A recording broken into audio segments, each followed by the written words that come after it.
And I have to be honest, I know that there is a lot of things we're covering in a really short amount of time. And this will take us to 9 cultural values. I don't know if we will ever get rid of them, even though I understand 9 is a lot. But as we start, I just want to make sure we're covering everything we can so that everything has been thought through and presented well. The vision of Vivid, we exist to lead people into the vivid story that God has for them. I am enthralled by this idea because I say this: when Jesus' story meets your story, you have the ultimate story and make the greatest impact. That's why I'm passionate about it. It is from rags to riches, but more than that, it's also from death to life.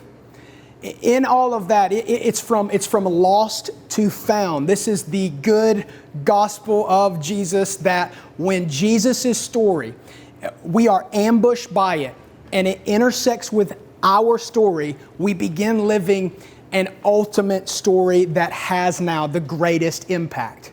You move from hopelessness to purpose. That's straight out of Jeremiah 29:11. For I know the plans I have for you, declares the Lord, plans to prosper you, not to harm you, to give you a hope and a future. I'm obsessed with this concept because for me it's personal. And to live on mission and to help people experience that version of their life that is possible is something that really, it keeps me going day by day. I'm obsessed with it because I call it the redemptive potential of humanity. Redemptive potential. It's this idea that we all start with potential. If your potential is a set number, once you come to know Jesus and His story intersects your story, your potential changes. That is the redemptive potential that God now has on your life. It's insane to me, just talking from my own story, that I grew up in a town of less than 1,300 people. And I have now gotten to go to Dallas, Texas, graduate, get a degree, move to California, start a young adult ministry, meet a lot of wonderful people, and that the Lord would even allow me to start a new faith community with all of us. That blows me away because I know that wasn't Alan's original potential. That was Alan's redemptive potential. But I'm infatuated with it because I'm not dead yet. So if I got breath in my lungs, I still have purpose in my life. Meaning the potential has not yet been fulfilled. This should excite all of us because I have no idea what's coming next. That the potential is always higher. That's also one of the operating system points of Vivid, is that we fulfill our potential. We haven't gotten there just yet, so I'm 40 and slip. I got that in a little quick. But here's what I would say in all of this. I want to reiterate this because I want you to feel your value. I like to value people. 2020 has obviously been a year of change. It's been a year where personally I've dealt with anxiety unlike ever before. And I quit trying to figure out how this whole thing was actually going to come to pass. And I decided I know 2 things that I'm confident of. I got 2 things that I can say with confidence for sure. One is this: I have no idea how this is all going to turn out. I don't know what's coming next. You don't know what's coming next, and I'm not going to try to predict it. So, forewarned, as your pastor and leader, I have a clue. I'll just be confident in my uncertainty and let you know up front, I don't have a clue what comes next. But here's what I also know, and I do mean this. I'm confident that you and I are the people that God has assembled to figure it out. I'm confident of that. I didn't just meet you and I, or anybody else on the team randomly. I don't believe in irony. I don't believe in luck. I don't believe in any of that. I believe in divine connection and that we are all here on purpose for a reason tonight in this room. Because of that, I believe, and I'm confident of only 2 things, that I don't know what's coming, but you and I are assembled to figure it out. You believe that? That for whatever reason in God and all of His sovereignty, wisdom, and grace decided that we should all collectively come together, calling Vivid Church our mission as a group, and that we're going to figure this thing out. And I believe if we create these cultures and these things, that not only will we figure it out, we will figure it out and thrive and be happy and be grateful in the process, because I believe that you are the group that's assembled. The seventh point that I want to emphasize in Vivid Church culture is that we have a team culture. None of these are very impressive, but I started by saying what I'm confident of to highlight why we're together. We are a team. We are a team. A team is incredibly important. I've been on teams since I was 6 years old, playing baseball, basketball, football, and all kinds of different things there. Been part of worship teams. Been part of all sorts of teams. And a team culture is one that says that we are greater than I. Team. This idea that what I do affects you, that what you do affects me, and that when I raise the awareness level that it's not just about me, that I'm affecting so many other people with my decisions, it elevates the level of all being unified and having a team culture. What I mean by this is I put the interest of the team above my self-interest. I put the interest of the team above my self-interest. Personally, I'm a massive Alabama football fan. I think that the last 12 years with Nick Saban and the boys have been the greatest coaching run in 12 years of football, bar none. But when I listen to that man talk, he is all about the team. He understands that there is no one person that is so important that all the success of the team depends on them. I think even with Fletch in terms of the military is so team-oriented, it blows me away to read up on how they think about teams.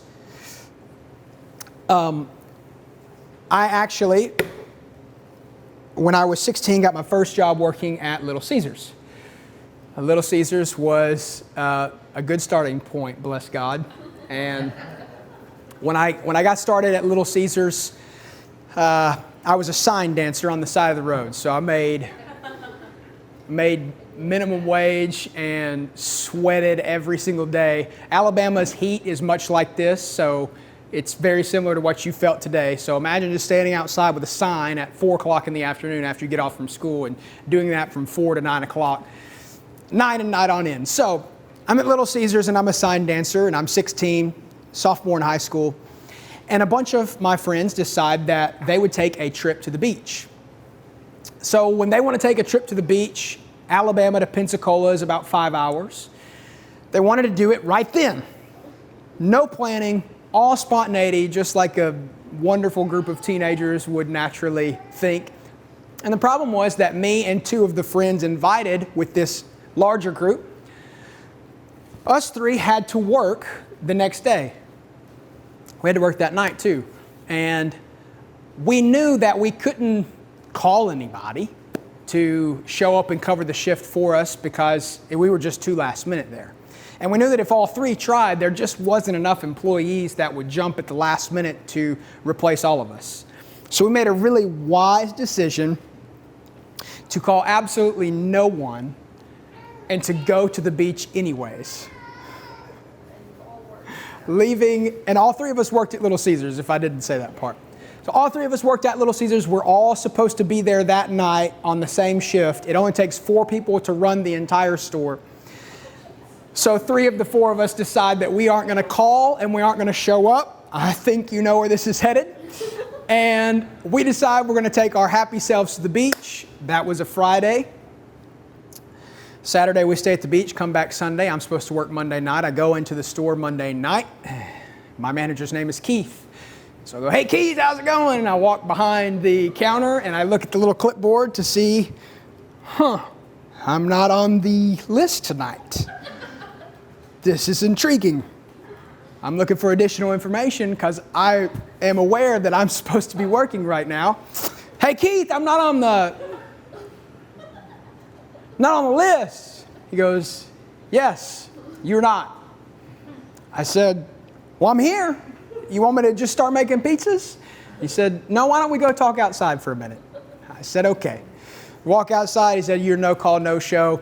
I appreciate that you showed up, but we fired all three of you that night because you decided that your self-interest were more important than the team."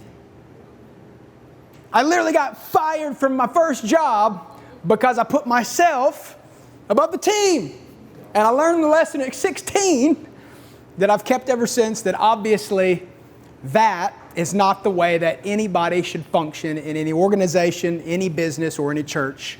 That a team culture that puts others above self is not important, it's necessary. I think this is the culture that Jesus was trying to set. And furthermore, I'll leave you with this one example. Some of you know this because you love basketball, like Cassie and Sheldon. I'm sure you've heard of this example. But in 1992, we had a United States men's Olympic basketball team that was nicknamed the Dream Team. And they were the first American Olympic team to feature active NBA players. They're described by some American journalists as the greatest sports team ever assembled. At the 1992 Summer Olympics held in Barcelona, the team defeated its opponents by an average of 44 points to the gold medal, and that team was nicknamed the Dream Team. We are the Dream Team, and we will add members to the Dream Team. But simply calling yourselves that doesn't actually mean anything if we don't hold to the value of making this thing a team effort and understanding how every decision affects another person, whether you decide to show up or cancel or be on time or any of those things, how that trickles down to every single person affects the team. And the team is extremely, extremely important. These 10 things require zero talent. So these are expectations. And by the way, I want to go ahead and preface it because I don't want this to sound so forceful and like, man, this guy's got expectations that none of us can meet. The 10 things I'm about to say, I have probably failed in the last week on. In fact, I don't know if I've hit all 10 of these things today, but as I stated 3 weeks ago, that values are just that. Values are things above the organization that drive the organization that we all are aspiring to reach towards. Whether or not we get it right 100% of the time isn't what we're saying. We're saying that we are trying to make it this. So these 10 things require zero talent, and these 10 things help to create a team-oriented culture. Being on time, work ethic, effort, body language. Come on, you with discernment, you know when somebody doesn't feel like they even want to be there. Body language is 90% of communication. I'm infatuated with communication, and I have learned that only 10% is what I'm saying right now, and 90% of what's happening in this room is everything I'm doing with my body. 10 things that require zero talent. 4 is body language. 5 is energy. 6 is attitude. You are in control of that. You get to control. Your brain is the filter for your mouth. So the attitude that you present isn't up to me or anybody else, and it doesn't require talent. It requires control. Attitude. Passion, being teachable, doing extra, and being prepared. Those 10 things require absolutely zero talent, but they sure do make an impressive team culture. You name me a team that doesn't do those things, and they're probably not a team you'd name. Meaning the team that you would name, if we did an autopsy and took an inventory of why you named the team that is in your head famous, they're probably going to have those things as a part of their culture. And because it's a part of their culture is wildly a reason of why they are successful. You may not watch NFL football, and you may hate them, but the Patriots have it going on. From a culture perspective, I don't know if Belichick would handle anybody missing these 10 things.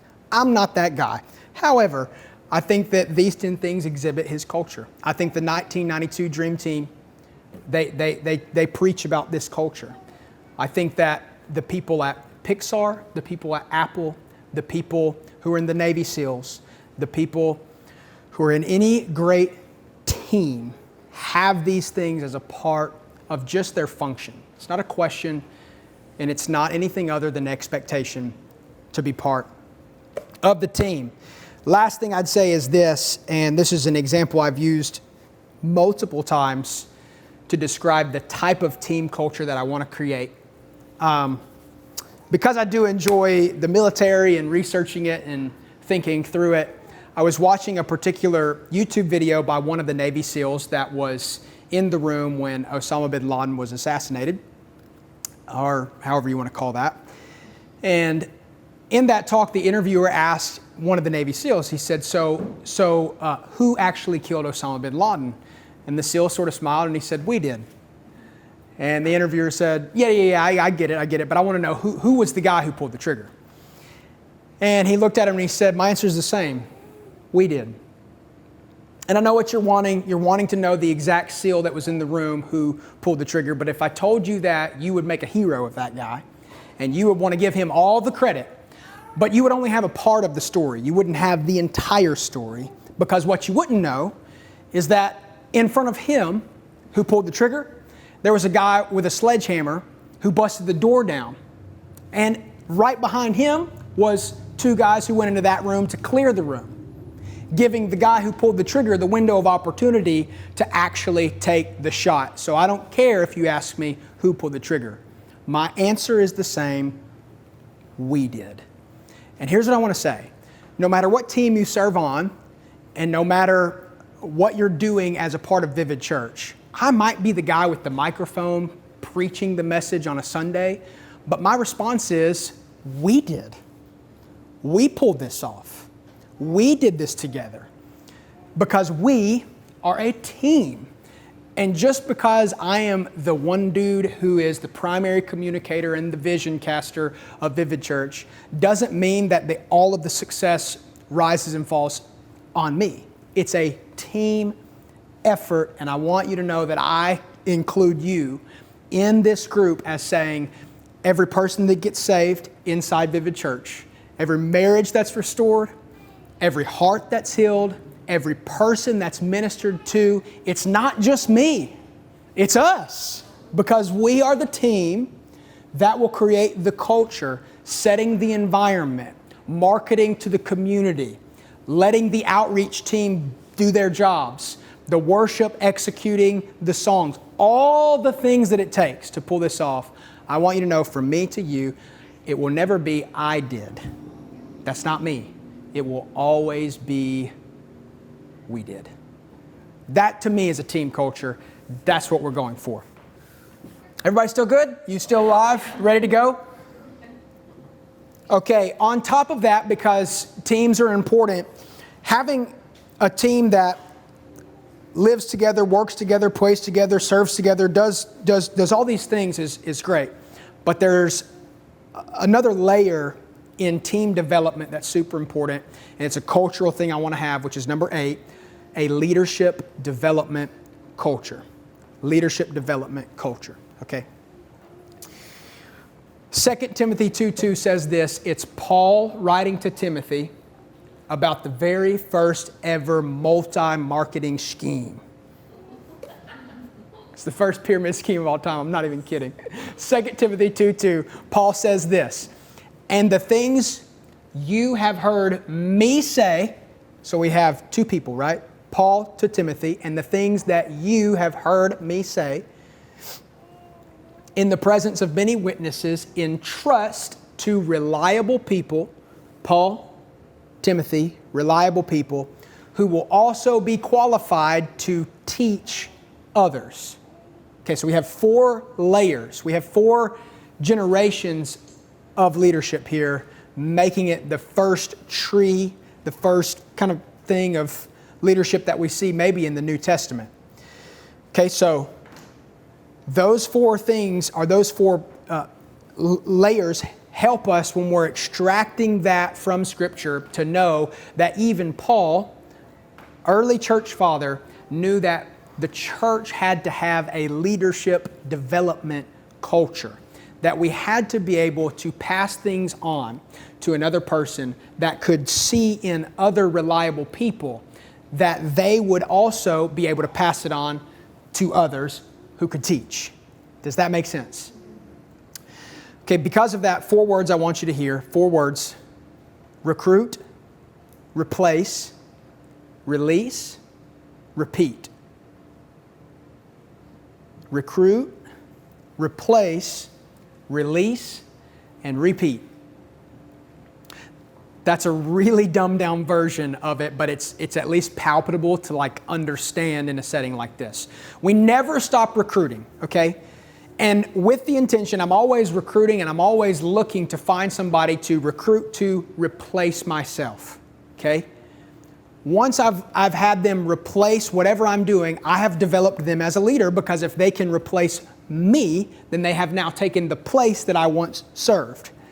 Then I want to release them to be in that position, executing that particular responsibility, and then I want to repeat. I want to do it all over again, okay?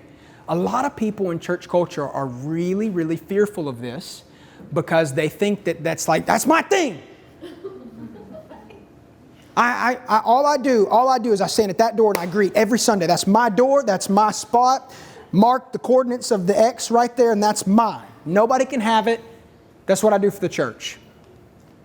And that's just, I don't understand at all. And I guess I think it's because they think if somebody takes their place, they won't have a place.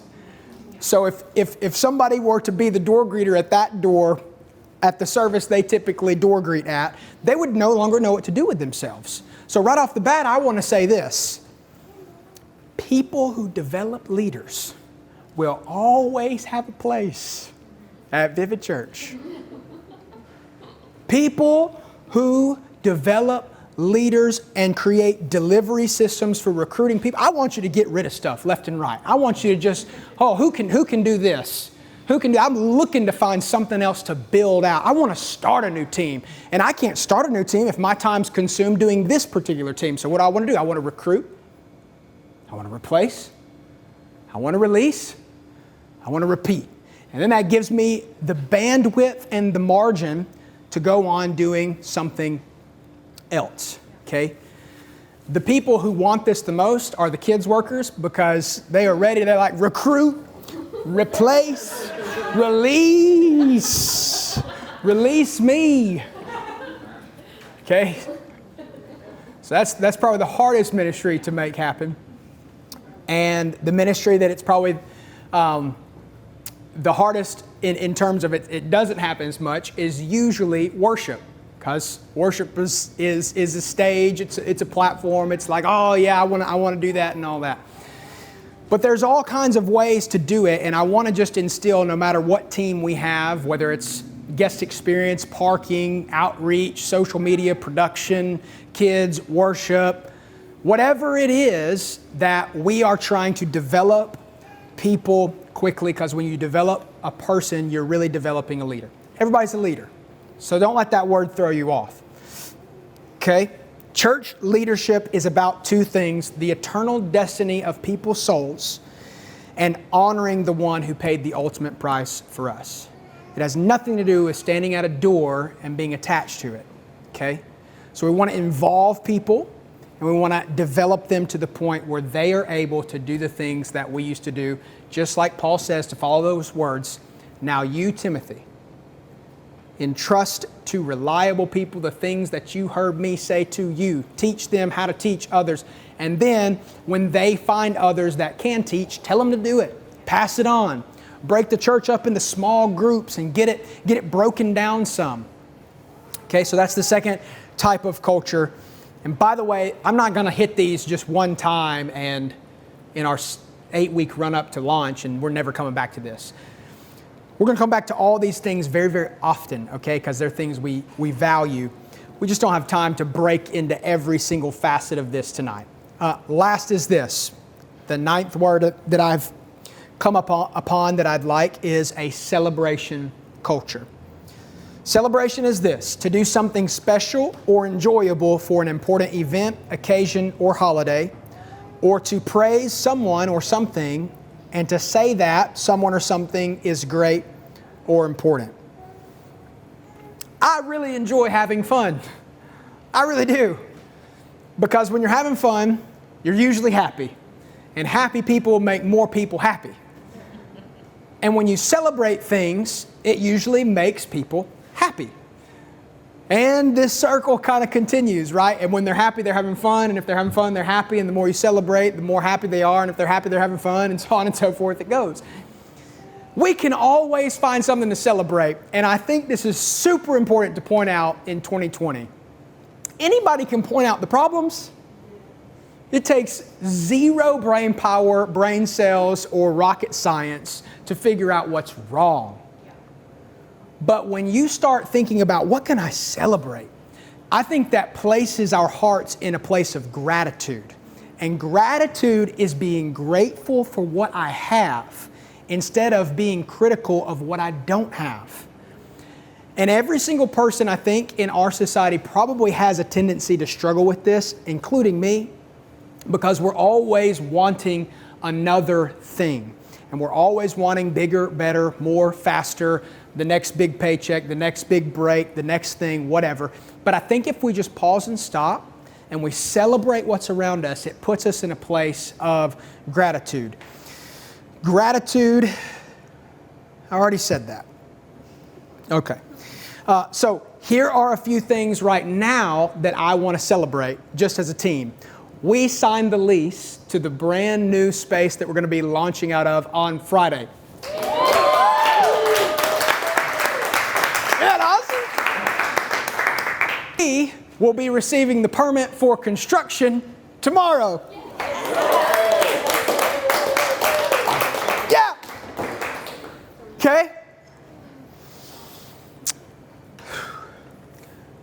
Celebration can be anything that you stare at and you're like, I'm thankful for this, I'm happy for this. I'm excited that we have people that are moving from across the country to be with us. That's something to celebrate, you know. I think back to each individual story and people that I've met all along the way, and when I went out to eat with them, or where we were when we first said hello. That gives me something to celebrate. But from a personal perspective, we all have things that we can celebrate and be grateful for. As far as I know, everybody in here has 2 legs. That's exciting. There's people that don't. Me and Roy were at a meat market last night, 2 nights ago. I noticed the guy didn't have a leg. And he had to have a prosthetic leg, and he was working in a meat market, and I just thought, man, that's awesome.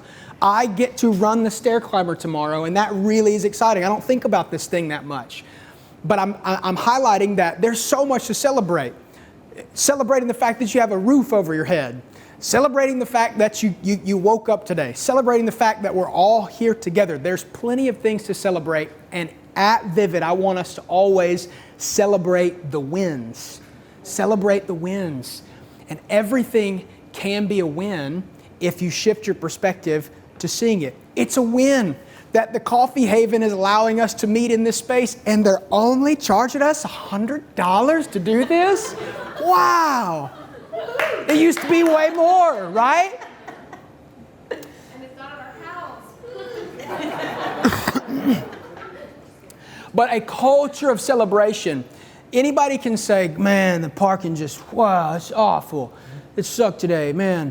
You know, nobody came to service, or man, those kids, they're just loud and I hate them. Nobody wants to hear that all the time, you know? So a culture of celebration is what I'm trying to push and get at, is that we can celebrate and we can be excited. It also looks like this. When you're a person of celebration and you're just trying to have a culture like this, it means that we might have a sign that on the side of the road says, honk if you're happy. And when that sign is being shaken and we put, let's just say, an air horn in Mr. Signholder's hands, and he honks at the people who are coming by before they come to church, and there's a honking contest going back and forth to each other, that's something to celebrate. You see what I'm saying? And you're making people smile on the highway before they've ever come to the service. That's amazing to me. My point is simply that I want us to celebrate as much as possible.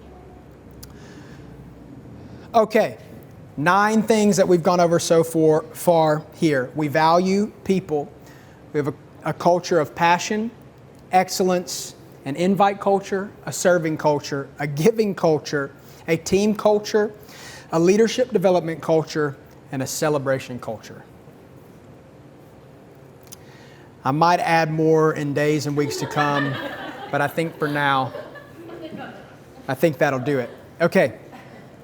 All right, I want to update you on one thing real quick, and then we're going to move into some other business stuff. Yep, I'm going to do this now. Okay, tomorrow morning, we're starting something that I'm really, really excited about. For the last 21 days of August, which is the last month before our launch month, I want us to do a 21 days of prayer, okay? So starting tomorrow, that'll run until August 31st, and that'll give us 21 days of prayer as we lead into launching Vivid Church. Prayer is what got me here, and talking to the Lord about my life and destiny and purpose and all of that. Amanda's prayers are what prayed us into Lexington. Maybe the person's prayers who affected us the most would be my mother-in-law's, Miss Tammy, who prayed for us to get back to the East Coast instead of the West Coast years ago. So prayer is foundational. It is the secret sauce to a church's effects. And so tomorrow we will start our 21 days of prayer. The topics will range every day, being different on each one as we move through the 21 days. But I want to let you know this. I will be at the new building at 7 a.m. every morning.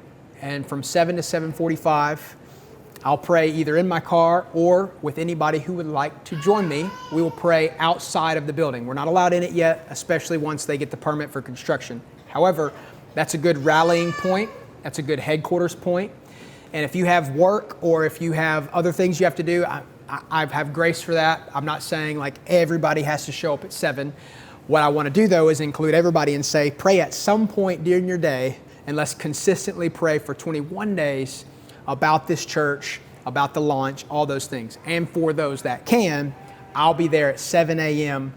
From 7 to 7:45 praying for all that the Lord has for us. So that'll be the next 21 days. And I think that will be one of the most special things that we've done as a church yet. And so I wanted to let all of you guys know about that. Okay. Next is, as I'm talking through all the team stuff, I want to let you know we have started developing those teams that we're going to launch with. There might be more teams added, but for sure, we're going to go ahead and make these teams function. So right now, I think there are 7 teams, and I have a point leader to be in charge of each one of those teams so far. So I am going to go through these and just announce to the room who is the point leader over each area and each team that we have. And then I think Amanda has sheets that you'll talk about in a minute. Okay. Sorry, everyone. That's okay. So he's not with us right now, but I want to announce he's right here on the screen. I'm going to show you to everybody. I am with you. I see you are. This, ladies and gentlemen, is Stephen Rogers. Stephen Rogers. Sorry, I'm covering the room up. Okay. I can't say. Okay, gotcha. There you go. Okay, so this is Stephen. Stephen has served in several different churches. He's been on a church plant team before this one. He's been on 2 actually. He's been hired as the tech director at one in Louisville, Kentucky. He got his degree at SAGU in media and learned how to do all media. Stephen, this beautiful face right here, is going to be the point leader over production. So anything that happens, go ahead, celebrate him.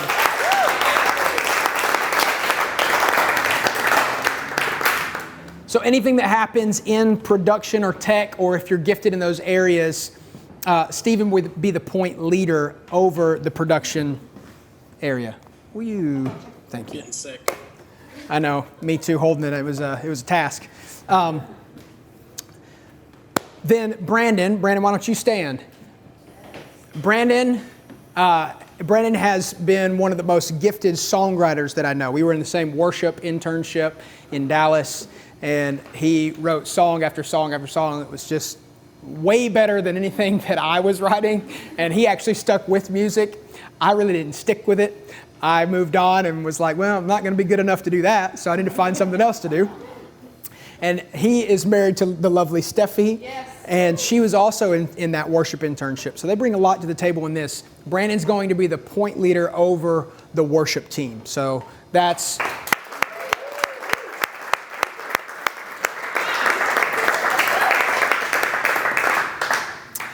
Kirby, running the camera back there, has been in multiple different arenas in Houston. We met in Dallas in 2013 in Gwines Hall when I was a dorm pastor. He's always been good in media arts and those things, but he has a good focus and care of things related to social media. So Kirby is going to be the point leader over the social media team.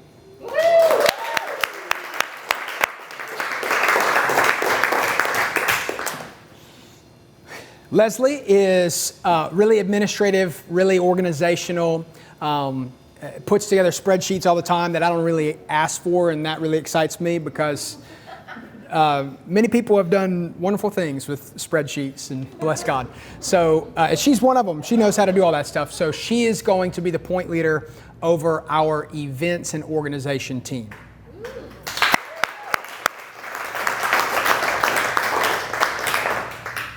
And Mr. Fletch. So Fletch has a lot of years of experience, 21 to be exact, in the military, comes with a lot of organizational leadership, has served in different churches, Elevation being one of them, as one of the guys who ran security, ran the parking, ran a lot of different things. So he is going to be the point leader over our guest experience team.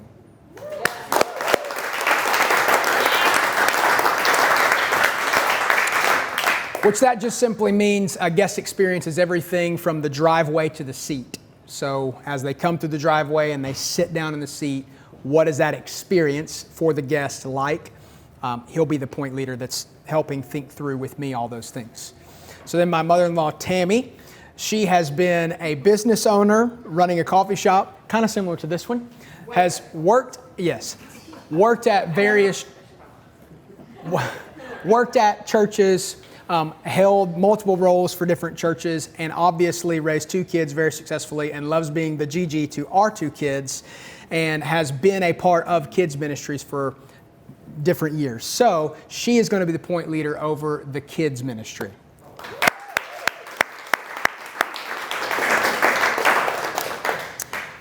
Brady has come to us from Birmingham. Most of you realize that. And he came through Church of the Highlands. Highlands was ready to offer him some sort of position to be their outreach coordinator, and he turned them down to come join you. You're really special. So he has been doing a great job with all the water drops and thinking through outreach, but to make it official and the announcement, I asked Brady to be over and the point leader for the outreach team. Yeah.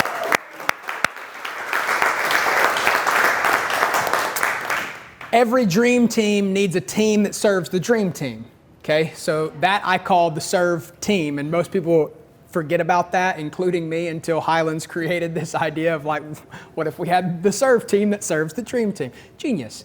And Brian comes to us all the way from Nashville and multiple places, and I learned very quickly that Brian is one of the greatest cooks that I have and have ever met. So we talked this last week. I think him and Carrie are wonderful. They get the whole hospitality thing, and they understand what it's like to serve people. And I just think they have a natural gifting and knack for it, and they both kind of love it. So I asked Brian if he would be the point leader over the serve team. Thankfully, he said yes. He prepared your food tonight with Carrie.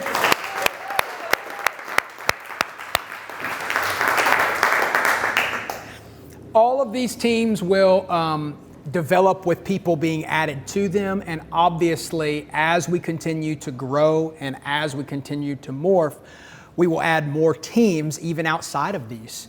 So there's a document that basically houses 21 teams that we'll eventually get to. These are just essential for us to get going and to start almost immediately. All of them have their role and their place. So those are our point leaders. And just so you know, for all of you, there's a place and there is a role that all of us will serve on and have. And by the way, we're a church plant, so nothing is written in stone like the Ten Commandments. Most of this will probably morph, change, and people will be like, well, I was point leader over here, but then I moved to the point leader over there, and then I was point leader there, and then I moved to this thing, and then I started that, and then do this. So it'll just be fluid, okay? And that's what I've always asked is flexibility, adaptability, be fluid, and let's continue to morph as we go. But this is where we are tonight. I'm excited to finally get these things established and to move from there. So Amanda created some sign-up sheets, Amanda, Yes, I did. for these particular teams. One thing I will note is this. There's certain teams are unique in the way, for instance, Brady's, just so that it's clear from me to you. The outreach team is something that I expect all of us to serve on. That's not really like, oh, I'm going to sign up to serve and then all of us are off the hook. That's not how that works.